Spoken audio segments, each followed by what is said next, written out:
تاریخ اسلام کے طالب علم جانتے ہیں کہ دین میں خلافت کی اہمیت کیا ہے اور یہ خلفائے راشدہ کے عہد زیریں کے بعد کن کن گھاٹیوں سے گزر کر بالآخر 1922 میں ختم ہو کر اہل اسلام کے دل پر وہ گھاؤ لگا گئی جس کے زخموں سے آج بھی خون رس رہا ہے۔ اگرچہ یہ حقیقت اپنی جگہ ایک وجود رکھتی ہے کہ جناب امام حسن رضی اللہ تعالی عنہ کے بعد تاریخ اسلام میں ملوکیت کا عمل دخل شروع ہو گیا تھا، لیکن اس کے باوجود ایک زمانے تک مسلمان حکمران خود کو خلیفہ ہی کہلاتے تھے، جس کی وجہ سے دنیا میں ہمارا ایک بھرم قائم رہا۔ مگر بدقسمتی سے یہ خستہ عمارت بھی ایک صدی قبل اس وقت زمین بوس ہو گئی جب ہندوستان کے کریا کریا میں یہ نعرہ گونج رہا تھا کہ بولیں اماں محمد علی سے، جان بیٹا خلافت پر دے دو۔ ناظرین، آپ دیکھ رہے ہیں اسپریڈ دی اسلام، جس نے آج کی اس زیر نظر ویڈیو کے لیے تاریخ میں سب سے طویل عمر رکھنے والی خلافت عثمانیوں کو اپنا موضوع سخن بنایا ہے،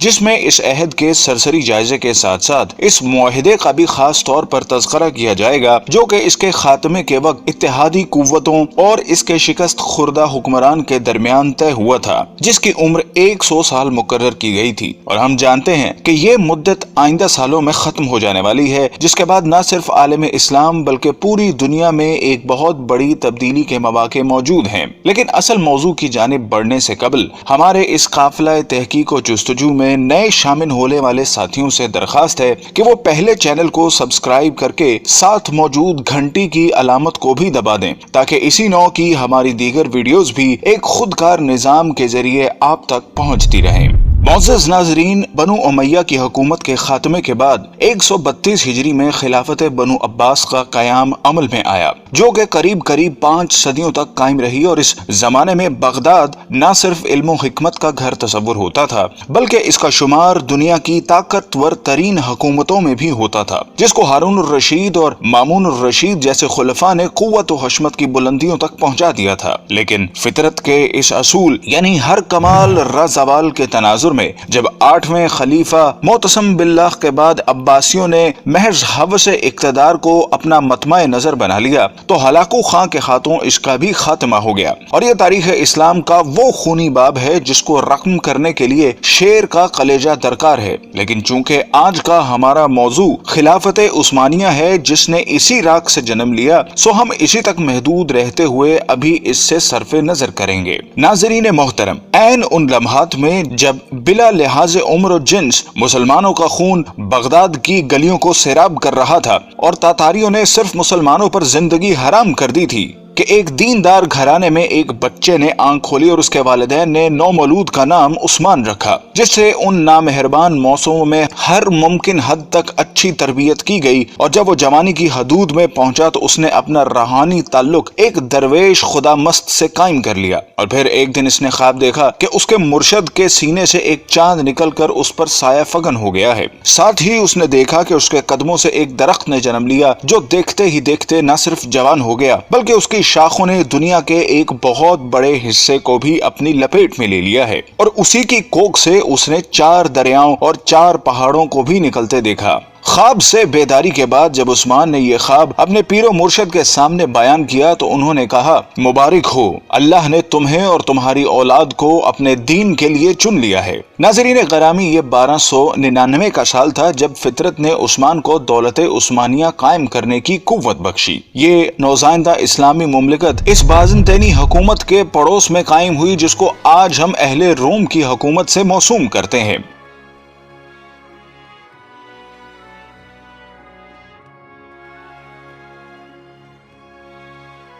قابل قدر ناظرین، عثمان، جس کو ترک آج بھی غازی عثمان کے نام سے یاد کرتے ہیں، کا عہد حکومت ایک مثال کے طور پر پیش کیا جاتا ہے جس میں عدل و انصاف کی حکمرانی تھی۔ غازی عثمان نے اپنی زندگی میں ایک ایسی سلطنت کی بنیاد رکھی جو کہ آنے والی کئی صدیوں تک قائم رہی۔ یہ عظیم حکمران جب 1226 میں اس دنیا سے رخصت ہوا تو اس نے موت سے قبل اپنے بیٹے اور خان کو جو نصیحت کی وہ آج بھی کتب تاریخ میں ایک بہترین ضابطے کی صورت میں موجود ہے۔ اس نے کہا کہ جہاد فی سبیل اللہ کو قائم رکھتے ہوئے ہمیشہ دین اسلام کا پرچم سر بلند رکھنا اور ہمیشہ عدل و انصاف پر قائم رہنا۔ اس نے کہا کہ میری نسل سے جو شخص بھی اسلام سے بے وفائی کا مرتکب ہوگا تو وہ روز حشر رسول اللہ صلی اللہ علیہ وسلم کی شفاعت سے محروم رہے گا۔ اور پھر اس کے بعد 627 سال تک دولت عثمانیہ پر اسلامی خلافت قائم رہی، جس دوران کئی ایک نامور حکمران آئے جنہوں نے اس کی آبیاری کرتے ہوئے اسے دنیا کی ایک عظیم سلطنت میں بدل دیا۔ اور پھر آنے والے وقت نے ثابت کیا کہ عثمان کے خواب میں آنے والے دریاؤں میں دجلہ، فرات، نیل اور دریائے دینوب شامل تھے، جبکہ پہاڑوں میں کوہ طور، کوہ بلقان، کوہ کاف اور کوہ اطلس تھے جو کہ بعد ازاں اس کی قلم روح کا حصہ بنے۔ ناظرین گرامی، جیسا کہ ہم نے عرض کیا کہ 1922 میں اس وقت خلافت عثمانیہ کو ایک بین الاقوامی معاہدے کی روح سے ختم کر دیا گیا، جس کے بعد اسلامی حکومتی مرکز کی چھتری سے نکل کر علیحدہ تشخص کی حامل ہو گئیں۔ لیکن ہم میں سے بہت کم لوگ ایسے ہیں جو اس معاہدے کے بارے میں آگاہ ہوں، جن کی تفصیلات ہم آپ کے سامنے رکھ رہے ہیں، جن کو جاننے کے بعد ہمیں امید ہے کہ آپ دنیا کے موجودہ حالات اور اس میں عالم اسلام کے حالت زار کے بارے میں بہتر تجزیہ کر سکیں گے۔ جب پہلی جنگ عظیم کے بعد ترکوں کو شکست فاش کا سامنا کرنا پڑا تو اس کے بعد اتحادی ممالک جن میں برطانیہ اور فرانس جیسی قوتیں شامل تھیں نے ترک سلطان سے معاہدے میں یہ شرطیں منوائیں جن کے مطابق سلطان کی تمام ذاتی املاک کو ضبط کر لیا گیا، خلافت عثمانیہ جو کہ 3 بر اعظموں پر پھیلی تھی کو توڑ دیا گیا، اور آپ اس کی وسعت کا اندازہ لگانا چاہیں تو حیران رہ جائیں گے کہ اس کو توڑنے کے بعد دنیا میں 40 آزاد ممالک وجود میں آئے، جن میں آج کی دنیا کے بیشتر اسلامی ملک شامل ہیں۔ گویا مسلمانوں کی قوت مختلف 40 دائروں میں تقسیم ہو کر رہ گئی، جس کے بعد یہودی اور نصرانی دنیا کے لیے سپر پاور بننے کا راستہ ہموار کیا گیا۔ ترکی جو کہ اس سے قبل عالم اسلام کا مرکز تصور ہوتا تھا کو سیکولر اسٹیٹ کا درجہ دے دیا گیا، سلطان کے 3 بر اعظموں پر پھیلے ہوئے اثاثوں کو ضبط کر لیا گیا، اور ترکی میں آئندہ 100 سال تک اسلامی نظام کے نفاذ اور خلافت پر پابندی عائد کر دی گئی۔ اس کے علاوہ اس کو معاشی طور پر تباہ و برباد کرنے کے لیے یہ شرط بھی رکھی گئی کہ وہ اگلے 100 سال تک اپنی معدنیات جن میں تیل کی نمایاں دولت تھی کو استعمال نہیں کرے گا، اور تیل کے مزید کنویں بھی نہیں کھودے جائیں گے۔ جبکہ مزید ظلم یہ کیا گیا کہ اس کی بندرگاہ باسفورس پر ترکی کی ملکیت کو ختم کرتے ہوئے اسے عالمی تصرف میں دے دیا گیا، اور یہ شرط رکھی گئی کہ ترک اس سے کسی بھی قسم کا ٹیکس وصول نہ کر سکیں گے۔ یہ تمام شرائط نافذ کرنے کے بعد ساتھ ہی یہ بھی طے کر دیا گیا کہ ترک سلطنت اگلے 100 سال تک اس معاہدے کا احترام کرنے کی پابند ہوگی۔ ناظرین گرامی، وقت اپنی مخصوص رفتار کے ساتھ چلتا رہا اور ترک مسلمانوں اور بالعموم تمام عالم اسلام نے یہ صدی کس کرب سے گزاری۔ اگر اس داستان خون رنگ کو لکھنے کی جسارت کی جائے تو ظاہر ہے ایک پوری کتاب کی ضرورت پڑے گی، لیکن یہ عہد پرآشوب اپنی تمام تر حشر سامانیوں کے ساتھ اب اپنی آخری سانسیں لے رہا ہے، اور اب مزید کچھ سال بعد ترکی اس معاہدے سے آزاد ہونے والا ہے جس نے 100 سال تک اس کی آزادی کو اس سے چھینے رکھا۔ لیکن جو وقت قریب آ رہا ہے تو اسلام مخالف قوتوں کی راتوں کی نیند میں خلل آنے لگا ہے کہ اس معاہدے کے بعد دنیا میں ایک بار پھر نئے دور کا آغاز ہونے والا ہے، جس کی طاقتور شہادتیں ترکی کی موجودہ قیادت جو کہ مرد حر طیب اردغان کا قول و عمل دے رہا ہے۔ ہر چند کے گزشتہ 1 صدی میں ترکی کو اسلام سے دور رکھنے کی ہر ممکنہ کوشش کی گئی، لیکن اس کے باوجود حالات گواہی دے رہے ہیں کہ وہ چنگاری جس کو اغیار نے اپنی مکاری سے دبانے کی سرتوڑ کوششیں کی، وہ ایک بار پھر شعلہ بننے کے لیے بےتاب ہیں۔ بلکہ اگر طیب اردغان کے طرز عمل پر ذرا سا بھی غور کریں تو یہ بات کھل کر سامنے آتی ہے کہ برما کا معاملہ ہو یا کشمیر کا مسئلہ، سب سے پہلے مسلمانوں کے حق میں جو آواز بلند ہوتی ہے وہ طیب اردغان کا نعرہ مستانہ ہوتا ہے۔ بلکہ حال ہی میں جب امریکی صدر ٹرمپ نے پاکستان کے خلاف زبان کھولی تو اس کی مذمت بھی سب سے پہلے ترکی کی سرزمین ہی سے کی گئی، اور جب یہ معاہدہ اپنی موت مر جائے گا تو پھر حالات کیا رخ اختیار کریں گے اس کا اندازہ لگانا کوئی زیادہ مشکل کام نہیں۔ بلکہ طیب اردغان کا یہ بیان کہ 2023 کے بعد ترکی پہلے جیسا بیمار ملک نہیں رہے گا بلکہ وہ عالمی سیاست میں ایک صحت مند کردار ادا کرے گا، اس بات کا غماز ہے کہ آنے والے وقتوں کے لیے خود کو تیار کر چکا ہے، اور شاید اقبال کا اس شعر کی تفسیر آمدہ برسوں میں آنے والی ہے: اگر عثمانیوں پہ کوہ غم ٹوٹا تو کیا غم ہے کہ خون 100,000 انجم سے ہوتی ہے سحر پیدا۔ ناظرین کرام، اگر ہم تاریخ کے آئینے میں دیکھنے کی جسارت کریں تو یہ بات کھل کر سامنے آتی ہے کہ طاغوت کی ہمیشہ یہی کوشش رہی کہ اسلام کبھی بھی دنیا کے کسی بھی خطے میں اپنی اصل شکل کے ساتھ نافذ نہ ہو سکے، اور اگر ماضی میں بھی کبھی ایسی کوشش کی بھی گئی تو اس کی مخالفت میں تمام ابلیسی قوتیں متحد ہو گئیں، جس کی تازہ ترین مثال ملا عمر کے افغانستان میں اسلام کے نفاذ کی کوشش تھی، جو طاغوت کے لیے ایک ڈراؤنا خواب تھا، جس کے مقابلے میں ہم نے دیکھا کہ دنیا کی تمام قوتیں اس پسماندہ ترین ملک کے خلاف صف آرا ہو گئیں، اور نہ ہی وہ طاقتیں جن کے بارے میں اللہ رب العزت کا ارشاد ہے کہ یہ کبھی تمہاری دوست نہیں ہو سکتی، بلکہ یہ آپس میں ہی ایک دوسرے کی دوست ہیں، یہ گوارا کرتی ہے کہ ملت اسلامیہ کبھی ایک مرکز تلے جمع ہو سکے، اور یہی وجہ ہے کہ انہوں نے اس نام کی خلافت کو ختم کر کے اپنے تئیں ایک بہت بڑا معرکہ سر کر لیا تھا، اور اس خوش فہمی میں مبتلا تھیں کہ شاید ایک صدی کی گرد تلے دبے یہ ترک مسلمان دوبارہ اپنی فطرت کی طرف مراجعت اختیار نہیں کر سکیں گے، لیکن وقت کے تیور بتا رہے ہیں کہ اب ان کا یہ خواب پورا نہیں ہو سکے گا، اور ایک دفعہ پھر دنیا میں خلافت کی بنیاد رکھی جائے گی، کیونکہ حضور صلی اللہ علیہ وسلم کی حدیث کے مطابق قیامت سے قبل خلافت قائم ہو کر رہے گی۔ قال رسول اللہ صلی اللہ علیہ وسلم تکون النبوۃ فیکم ما شاء اللہ ان تکون، نبوت رہے گی تمہارے مابین مسلمانوں جب تک کہ اللہ چاہے گا کہ وہ رہے، یعنی میں رہوں گا۔ ثم یرفع اللہ اذا شاء یرفعها، پھر اللہ اسے اٹھا لے گا جب اللہ چاہے گا کہ اسے اٹھا لے، یعنی پھر میرا انتقال ہو جائے گا، نبوت ختم ہو جائے گی، اب تمہارے مابین نبوت کی برکات و سعادتیں نہیں رہیں گی۔ ثم تکون خلافت علی منہاج النبوہ، پھر اس کے بعد ایک دور ہوگا خلافت کا جو بالکل نبوت کے طریق پر ہوگی، نبوت کے نقش قدم پر ہوگی، جو نظام میں نے قائم کیا جوں کا توں بغیر کسی بال کے فرق کے وہ قائم رہے، فتکون ما شاء اللہ ان تکون، پھر وہ بھی رہے گا جب تک کہ اللہ چاہے گا کہ رہے۔ ثم یرفع اللہ اذا شاء یرفعها، پھر اللہ اسے بھی اٹھا لے گا جب چاہے گا کہ اٹھا لے۔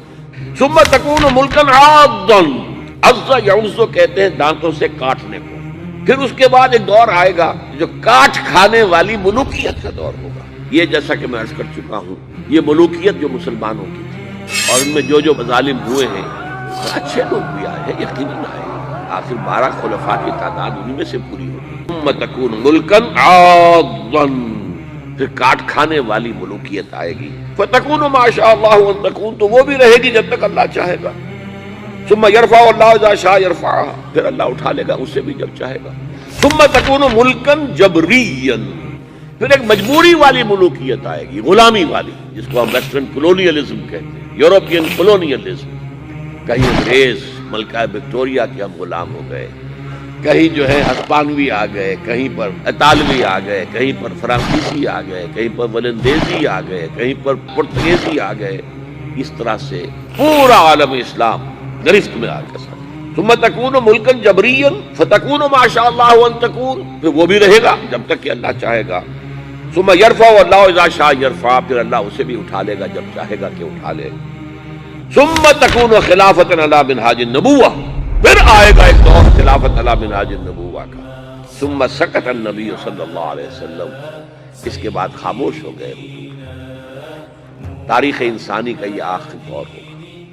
مسند احمد میں موجود حدیث کے مطابق حضور صلی اللہ علیہ وسلم نے 5 ادوار کا ذکر فرمایا ہے۔ آپ صلی اللہ علیہ وسلم نے فرمایا کہ تمہارے اندر نبوت کا دور رہے گا جب تک اللہ چاہے، پھر اللہ اسے اٹھا لے گا جب اٹھانا چاہے گا، یعنی جب تک حضور صلی اللہ علیہ وسلم رہے وہ دور رہا۔ اس کے بعد حضور صلی اللہ علیہ وسلم نے دوسرے دور کا ذکر فرمایا، پھر خلافت منہاج النبوہ قائم ہوگی، پس یہ دوسرا دور بھی جاری رہے گا جب تک اللہ چاہے گا، پھر جب اللہ چاہے گا اسے بھی اٹھا لے گا۔ اس کے بعد حضور نے تیسرے دور کا ذکر فرمایا کہ اس کے بعد کاٹ کھانے والی حکومت کا دور آئے گا۔ حکومت کا یہ دور بنو امیہ اور بنو عباس کی ملوکیت کا دور تھا۔ آپ نے ارشاد فرمایا یہ دور بھی رہے گا جب تک اللہ چاہے گا، پھر اسے بھی ختم فرما دے گا۔ پھر حضور صلی اللہ علیہ وسلم نے چوتھے دور کا ذکر فرمایا، پھر جابرانہ بادشاہت کا ایک دور آئے گا۔ جابرانہ بادشاہت سے مراد غیروں کی غلامی کا زمانہ ہے۔ پھر حضور نے 5ویں دور کا ذکر فرمایا کہ پھر خلافت منہاج النبوت قائم ہوگی۔ یعنی پھر پہلے ہی کی طرح خلافت کا دور آئے گا جو نبوت کے نقشے پر ہی قائم ہوگا۔ ہمارا ایمان ہے کہ وہ دور لازماً آئے گا جس کی خبر حضور نے دے دی ہے کہ آپ صلی اللہ علیہ وسلم سچے ہیں اور آپ کی خبر کبھی غلط نہیں ہو سکتی۔ ناظرین کرام، خلافت عثمانیہ کی سرزمین پر طیب اردغان جیسی شخصیت کی موجودگی اس بات کی دلالت کر رہی ہے کہ شاید آنے والا وقت ایک دفعہ پھر اس امت کو ایک جھنڈے تلے جمع کرنے کے لیے اپنی چال چل چکا ہے۔ ہماری دعا ہے کہ خدا وہ وقت جلدی لائے کہ امت کے ان زرخیز اور مقدر دماغوں کے اندر وہ احساس زیاں جنم لے سکے جو کہ اتحاد امت کے راستوں کا نقیب بن سکے۔ آمین۔